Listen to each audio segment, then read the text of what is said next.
Kusangana kwatiri kuita zvekare pano paTrari 263 pano pachange chikuzivisai manews updates ezvinhu zviri kuitika munyika yedu yeZimbabwe. Kana uchiri munyowani paTrari 263 kusubscribe mahara wotina on the notification bell uyezve malikes enyu akatikoshera zvikuru. Zvinobatsira kuti video rinenge richifambiswa kune avo vanenge vasati vaona this video vanova vachibatsirikana nekuona. Nyaya ndezvomuzora nhasi inyaya yaitika kuwadzana ndokaitikira chiitiko ichi. Macases atiri kunyanyoreceiva munyika yedu yeZimbabwe macases emaaccidents dzanyaya dzeroad here dzanyaya dzemadrivers edu here anenge achidriva makombi kana kuti magonyeti kana kuti mabhazi.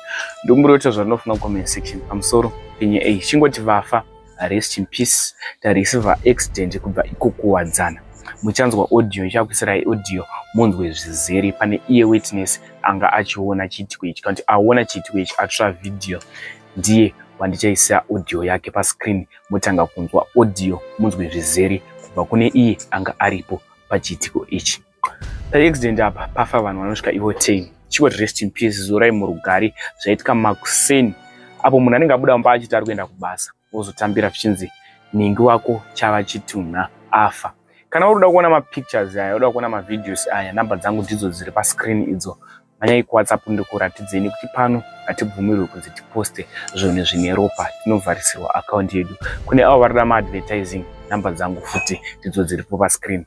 Kana wakashinga uya kuWhatsApp ndikuratidze mavideos zvandada kuita munguva inoi ndakukusiyai muchinzwa audio. Ayo mawana ayo mona so apa Kuwadzana patuli apo chikombi icho chelo chakarara chachibuda paKuwadzana paningiri napo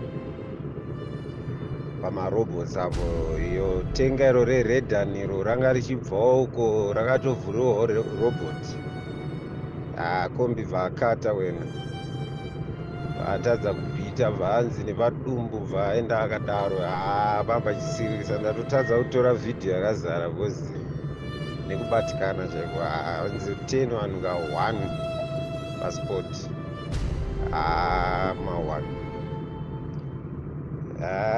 but vanozozvinyanya vakomana vacho vamana skifu yacho iyi masimba hadi kutembwa zvekusvika ipapo because zvikaendwa zvatoendwa ipapa timu inenge ichiita kunge iri kutamba video game papa pachikatwa pachidii zvoda kungodzikama zvinhu tongosvika chete nyange ukarova 68 ukamira robot tongosvika zvakanaka.